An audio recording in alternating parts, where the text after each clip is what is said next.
की लिहिताना सुद्धा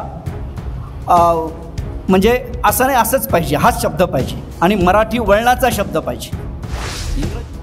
आणि महामंडळाचे काही काळ अध्यक्ष राहिले. गेली 30-35 वर्ष मराठवाडा साहित्य परिषदेचं नेतृत्व त्यांनी केलेलं आहे. मध्ये गुणवत्ता थोडी बाजूला पडली जाते, परंतु ठाले सर हे असं व्यक्तिमत्व आहे की पहिली गुणवत्ता नंतर बाकीच्या गोष्टी त्यांनी केल्या.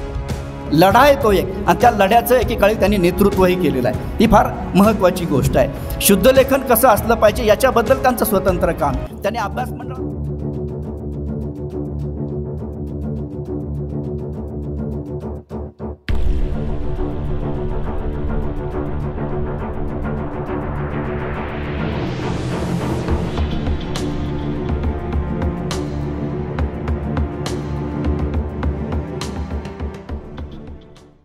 आदरणीय व्यासपीठ आणि उपस्थित बंधू भगिनींनो, काही प्रसंग असे असतात आपला बोलायचं कितीही सराव असलं तरी एक त्याचं दडपण आपल्यावर येतं.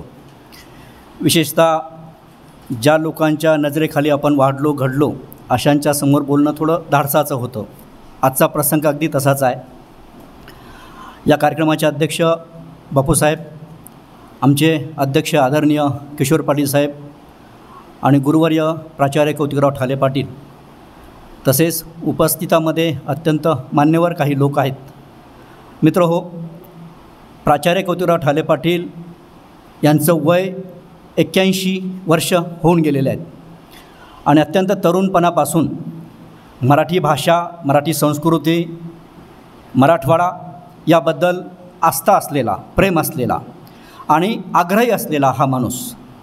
आणि त्यामुळे महाराष्ट्र शासनाने 2 लाखाचा पुरस्कार देऊन त्यांना गौरवलेला आहे. तर तो पुरस्कार मराठी भाषा संवर्धक पुरस्कार असा आहे.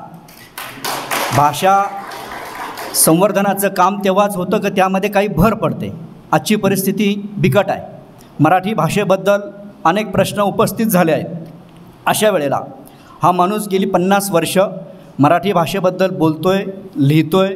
एवढंच काय तर दैनंदिन व्यवहारामध्ये मराठी वापरण्याबद्दल टोकाचा आग्रही राहतो.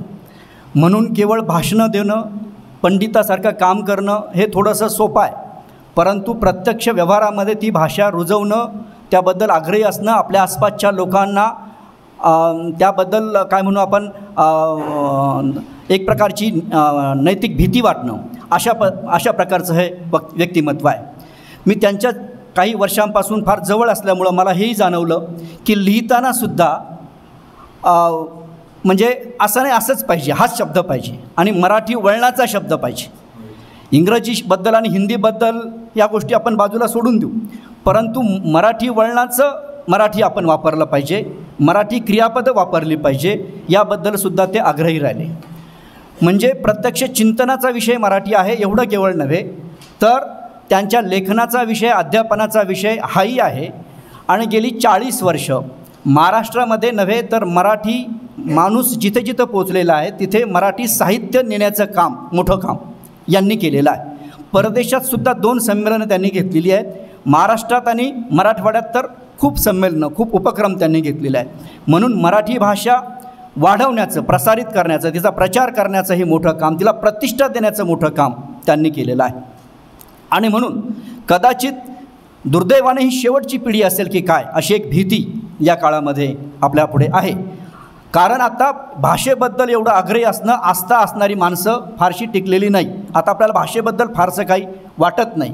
अशा वेळेला हा सन्मान होतो आहे, याचा आनंद आपण मानायला पाहिजे. परवाच त्यांचा जाहीर मोठा सत्कार छत्रपती संभाजीनगरामध्ये झाला. एक 500 लोक त्या कार्यक्रमाला होते आणि अत्यंत चांगला कार्यक्रम झाला. आनंदाने लोकांनी तो साजरा केला आणि उत्स्फूर्तपणे साजरा केलेला आहे.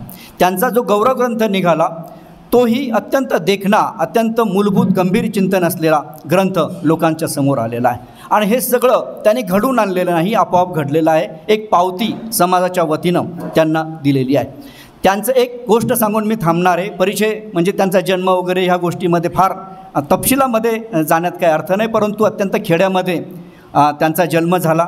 6 वर्ष प्राध्यापकी केली, 28 वर्ष प्राचार्य ते होते, प्रशासक होते, मराठवाडा शिक्षण प्रसारक मंडळाचे काही काळ अध्यक्ष राहिले, काही काळ ते कुलगुरू राहिले, अभ्यास मंडळाचे अध्यक्ष राहिले, डीन राहिले आणि महामंडळाचे काही काळ अध्यक्ष राहिले. गेली 30-35 वर्ष मराठवाडा साहित्य परिषदेचं नेतृत्व त्यांनी केलेलं आहे. ही खूप मोठा तो परिचय होईल. त्यांच्या काळामध्ये साहित्य संस्था किंवा साहित्य व्यवहार बहुजनांकडे झुकलेला आहे. त्याचं विकेंद्रीकरण झालेलं आहे आणि ते गुणवत्तेने झालेलं आहे. ही फार महत्त्वाची गोष्ट आहे. आपल्याकडे सर्रास विकेंद्रीकरण जे होतं त्यावेळेला थोडं काय म्हणून पण सोपेपणा आणला जातो, त्यामध्ये गुणवत्ता थोडी बाजूला पडली जाते. परंतु ठाले सर हे असं व्यक्तिमत्व आहे की पहिली गुणवत्ता आणि नंतर बाकीच्या गोष्टी त्यांनी केलेल्या आहेत. आणि म्हणून खेड्यापाड्यातल्या लोकांनासुद्धा त्यांच्याबद्दल एक प्रेम वाटत आलेलं आहे. ते त्यांच्या कामातनं त्यांनी निर्माण केलेलं आहे. या गौरवग्रंथामध्ये आणि त्यांच्यावर असलेल्या भाषणांमध्ये सतत एक उल्लेख केलेला आहे, ते परखड कसे आहेत आणि ते खरं कसं बोलतात वगैरे.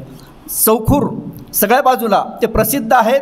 राजकारण्यांना त्यांच्या तोंडावर उणिवा सांगण्याचं काम त्यांनी केलेलं आहे. सरकारला काय म्हणू आपण त्यांच्या तोंडावर त्यांच्या चुका सांगण्याचं काम केलेलं आहे. आत्ता जे मराठी भाषा धोरण आपल्याकडे आलेलं आहे त्याच्या पाठीमागं फार मोठी यंत्रणा आहे, फार मोठी संघटनात्मक बांधणी आहे, लढा आहे तो एक, आणि त्या लढ्याचं एकेकाळी त्यांनी नेतृत्वही केलेलं आहे. ही फार महत्त्वाची गोष्ट आहे.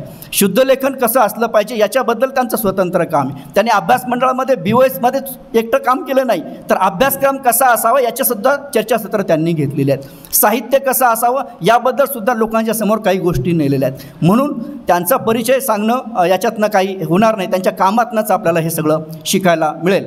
आणि म्हणून त्यांचा सन्मान कन्नडसारख्या लहानशा गावामध्ये.